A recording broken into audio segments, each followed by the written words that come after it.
expliquer comment il s'est construit en partant du point le plus bas possible. Merci d'applaudir très fort Emmanuel.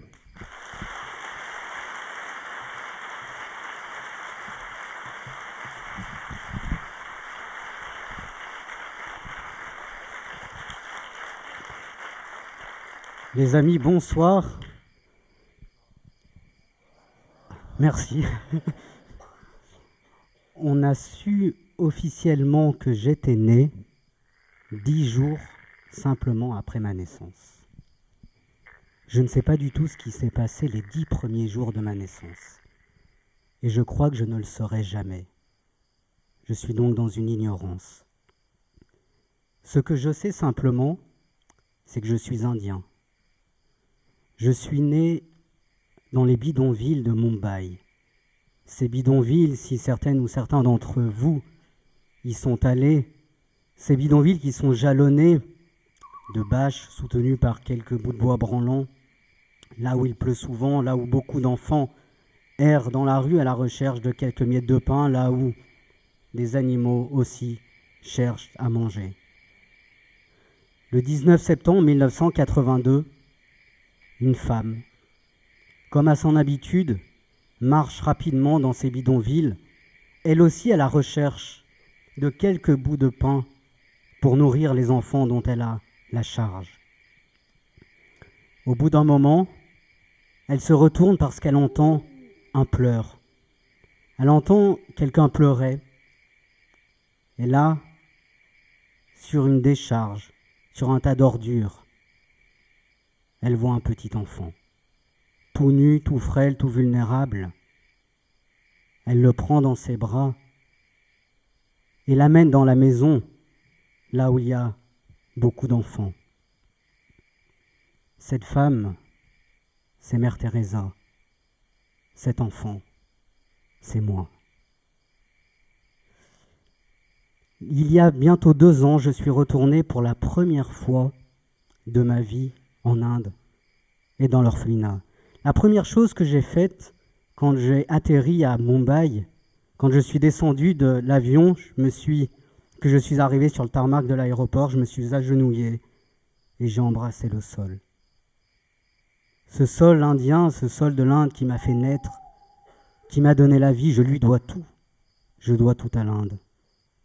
Mais je dois plus particulièrement ma vie à Mère Teresa qui m'a rendu la dignité humaine. En effet, quand je suis allé dans l'orphelinat, j'ai rencontré une sœur qui, il y a 2 ans, avait 90 ans, était présente le jour où Mère Teresa m'a récupéré. Et elle m'a dit, on va aller voir dans les registres, là où vous avez été, comment vous êtes arrivé ici. Et voilà ce qu'elle m'a dit. Elle m'a dit, quand Mère Teresa vous a récupéré, vous a recueilli dans ses bras, quand votre premier berceau a été les bras de Mère Teresa, autour du cou, il y avait un petit collier sur lequel était écrit votre prénom, Robin. Et sur votre bras gauche, il y avait 2 inscriptions. La première inscription, c'était le prénom de maman, Shubhadra, en hindi, qui veut dire la bonne mère. C'est très étonnant, une bonne mère qui abandonne son enfant. Mais dans le mot abandon, il y a le mot don. Maman m'a donné la vie, c'est le plus beau cadeau qu'ils ont pu me faire. Et je veux faire de ma vie un cadeau pour les autres. La deuxième inscription, c'était ma date de naissance. Le 9 septembre 1982. Donc pour éviter de calculer, j'ai 35 ans. Voilà. Et elle m'a dit, vous êtes resté 11 mois dans l'orphelinat avant d'être adopté. Vous êtes resté 11 mois dans l'orphelinat et vous avez beaucoup souffert. Parce que pendant 11 mois, vous n'avez vécu qu'avec de l'eau et du sucre.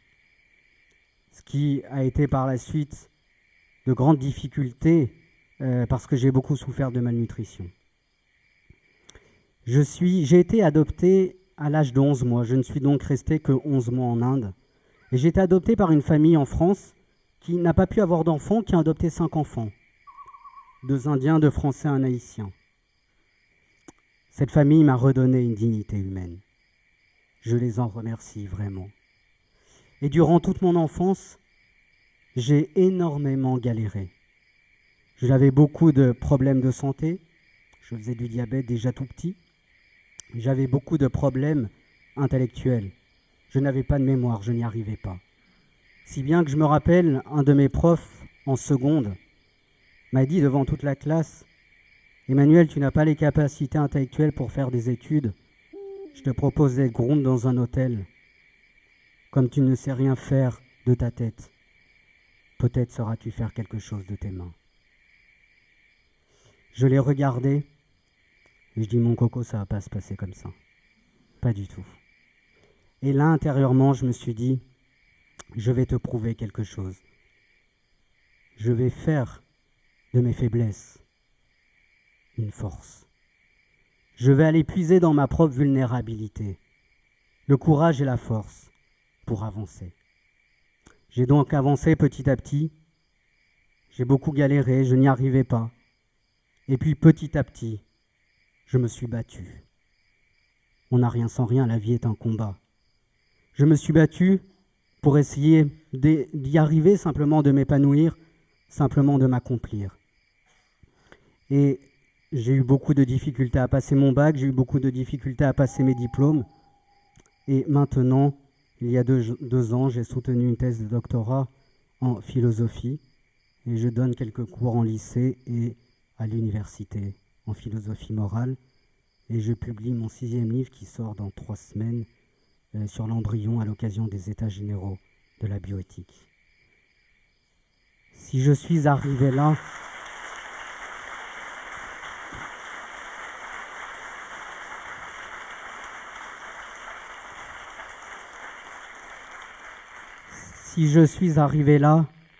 c'est que ma vie jusqu'à présent a été jalonnée de rencontres. Et je suis complètement amoureux de la rencontre. Pour moi, une rencontre m'édifie. Une rencontre a un sens du moment, lui donne un sens. Une rencontre est constructive du moment où elle nous fait avancer. Et permettez-moi de vous raconter 2 rencontres qui m'ont édifié. En 2002, j'ai fondé à Lyon une association pour la visite des personnes âgées, des enfants ayant une maladie. Et à l'occasion d'une de mes rencontres, j'ai pu accompagner un enfant, Marc, 16 ans, atteint d'une tumeur au cerveau. Je l'ai accompagné jusqu'au bout. On s'est confié simplement pendant 4 semaines. Je le voyais toutes les semaines, 1 fois par semaine. Voilà. Et il connaissait ma vie, je connaissais la sienne. Ses parents ne venaient plus le visiter. Il était fils unique et devoir souffrir une personne, c'est extrêmement difficile. L'infirmière m'avait dit, Emmanuel, tu es la seule personne extérieure à venir le voir. Un jour, j'allais le voir le jeudi. Le mercredi, l'infirmière m'appelle sur mon portable et me dit, Emmanuel, il faut que vous veniez parce que le pronostic de Marc est engagé. Les médecins ne lui donnent pas 24 heures pour vivre. Venez le voir. Je savais que c'était la dernière fois que je le voyais. Je suis allé le voir et voilà ce qu'il m'a dit. Dans un souffle, parce qu'il ne parlait plus beaucoup, il m'a tendu les bras et me dit, Emmanuel, donne-moi une de tes mamans. Et je lui dis, mais pourquoi me dis-tu cela? Il me dit, parce que toi, tu as de la chance, tu en as 4. Moi, je n'en ai plus. Je dis, mais pourquoi j'en ai 4? Alors il savait, lui comme moi, nous avions ce point commun, nous étions croyants. Et il me dit, tu as 4 mamans, la première c'est la Vierge Marie, la deuxième c'est ta maman qui t'a conçu. Ta 3e maman, c'est Mère Teresa qui t'a récupéré. Ta 4e maman, c'est ta maman qui t'a adopté. Et je dis le point commun que nous avons. Nous sommes croyants, c'est la Vierge Marie, je te donne la Vierge Marie. Le lendemain, l'infirmière m'appelle et me dit, Marc est décédé cette nuit. Et quand je suis allé le voir sur son lit de mort, je l'ai vu paisible, les yeux fermés. Lui, il avait les yeux fermés, mais la leçon de vie qu'il m'a donnée, c'est qu'il m'a ouvert les yeux sur l'humanité. Il m'a ouvert les yeux sur le monde, il m'a ouvert les yeux sur le sens de ma vie. Et ça me rappelle la deuxième anecdote que je vous raconte.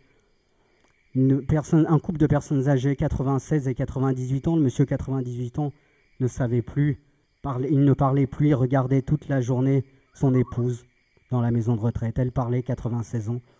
Et un jour, je lui dis, madame, avec tout le respect que je vous dois, aimez-vous votre époux? Il ne se parlait plus. Et sa réponse a été édifiante. Elle m'a dit, vous savez, Emmanuel, je n'aurais jamais fini de l'aimer parce que je n'aurais jamais fini de le découvrir. 96 ans. Au seuil de la mort, elle m'a fait comprendre ce qu'était la vie.